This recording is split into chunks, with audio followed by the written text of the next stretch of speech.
kenapa kalian tidak pergi ke sekolah? Hari ini tidak ada guru yang masuk. Teman-teman bilang Papa tidak masuk karena ada urusan adat. Betul sekali, Mama. Kalian jangan kurang ajar, belajar berbohong lagi. Sekarang ikut saya ke sekolah. Kamu tidak mau, Mama? Jangan, Mama. Pasti kami kena marah sebentar karena bolos. Pokoknya sekarang juga kita kembali ke sekolah. Jangan coba-coba lari. Engkau juga mahasiswa, calon guru, tetapi tidak pernah memberikan contoh yang baik buat adik-adik. Aduh, kenapa kesel saya lagi?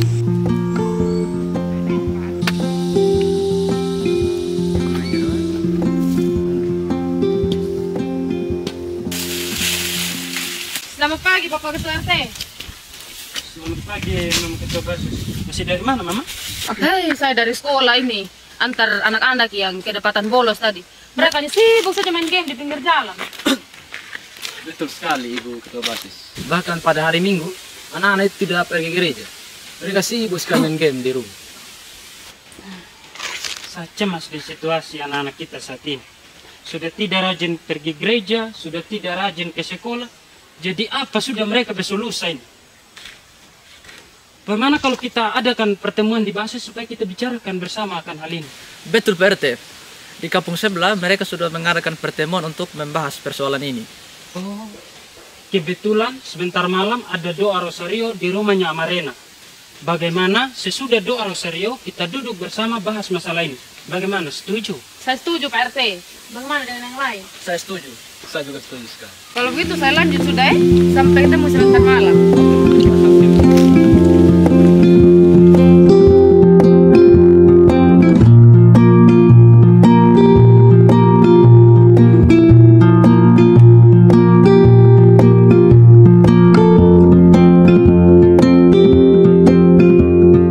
Baik, terima kasih atas kehadiran kita semua. Sesuai dengan kesepakatan kita bahwa ada beberapa hal yang mau kita bicarakan malam ini. Kita semua pasti ingin supaya anak-anak kita bisa mendapat pendidikan dan pengajaran yang baik di sekolah. Namun, saya pikir kita semua lihat, ketika kita lewat di depan sekolah pada jam 8 atau setengah 9, anak-anak masih ramai bermain di halaman sekolah. Saya dan beberapa teman sempat bertanya kepada beberapa anak, kapan jam pelajaran dimulai. Ada yang menjawab bahwa guru-guru masih rapat di ruang guru. Namun, banyak kali anak-anak menjawab bahwa guru-guru belum datang. Ini yang bikin saya jengkel, sekaligus kasihan dengan anak-anak.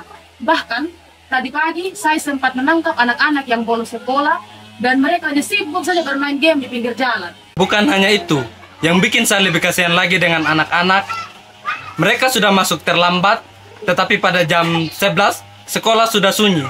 Saya tanya di beberapa anak, mereka bilang guru-guru sudah pulang. Dan ini terjadi hampir setiap minggu. Jadi wajar jika anak-anak bolos sekolah.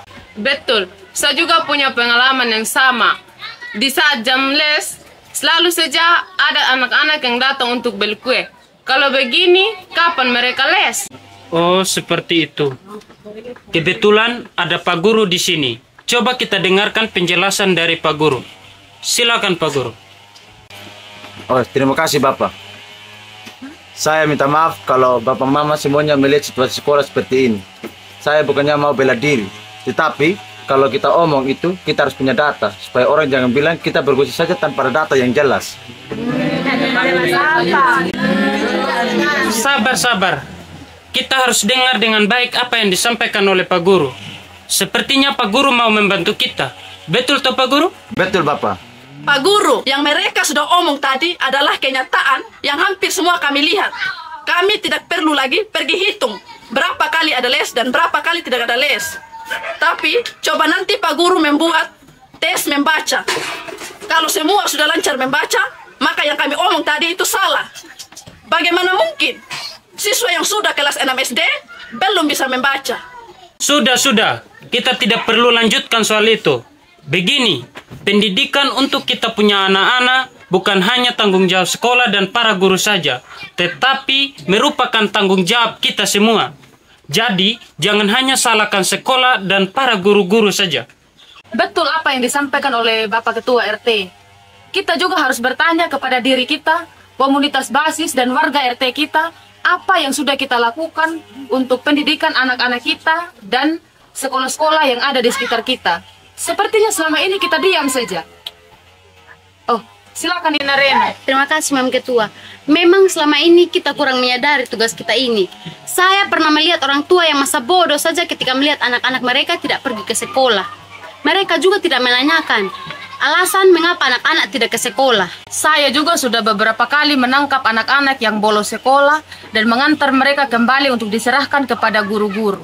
Biar anaknya siapa pasti saya buat begitu. Kalau soal ini saya tidak setuju. Menurut saya, kita harus beri mereka kebebasan sesuai yang mereka senang dan mereka suka. Namanya juga anak-anak, jadi kita tidak boleh paksa mereka. Ya, saya pikir juga mereka pergi ke sekolah itu karena dipaksa. Tidak ada guna juga untuk mereka. Kita harus memberi kebebasan untuk anak-anak memilih ke sekolah atau tidak, ke gereja atau tidak. Oke, Iron dan anak muda yang lain, kalian adalah anak muda yang berpendidikan. Coba beri pendapat tentang situasi ini. Baik, terima kasih Bapak Ketua RT. Jadi begini Bapak Mama, memang kebebasan itu penting buat anak-anak juga, agar kepribadian mereka dapat berkembang secara baik. Namun, kebebasan itu bukan berarti bahwa mereka bebas pergi sekolah atau tidak, bebas untuk belajar atau tidak. Kita perlu ingat baik-baik bahwa mereka belum mempunyai pertimbangan dan pemahaman yang cukup untuk mengambil keputusan sendiri. Oh, oke, baik. Sepertinya Mama Ketua Basis ada catat poin-poin penting berkaitan dengan diskusi kita tadi. Silakan Mama Ketua Basis. Baik, terima kasih Bapak Ketua RT. Saya akan membacakan beberapa poin yang akan kita jalankan dalam komunitas basis dan RT kita. Yang pertama, kita semua harus bertanggung jawab untuk memperhatikan dan menegur anak-anak sekolah yang alpa atau bolos, dan bila perlu kita antar mereka ke sekolah. Yang kedua, orang tua harus siapkan waktu setiap hari untuk bertanya